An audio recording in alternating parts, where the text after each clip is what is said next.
किताब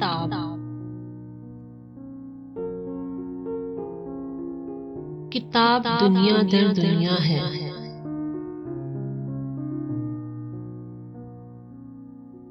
अच्छी किताब इंसान के लिए जिंदगी का बेहतरीन सरमाया है।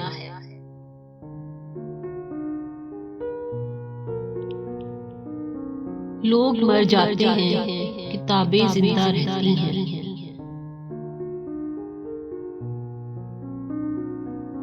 जिस घर में किताबें नहीं, वो इस जिस्म की मानंद है जिसमें रूह नहीं।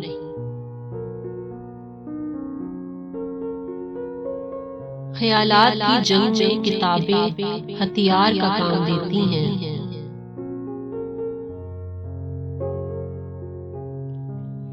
अच्छी किताबें वो होती हैं जो हाल और मुस्तकबिल के लिए बेहतरीन दोस्त साबित हो। ये किताबें ही हैं जो हमारे दिलों और जहनों को रोशन रखती हैं।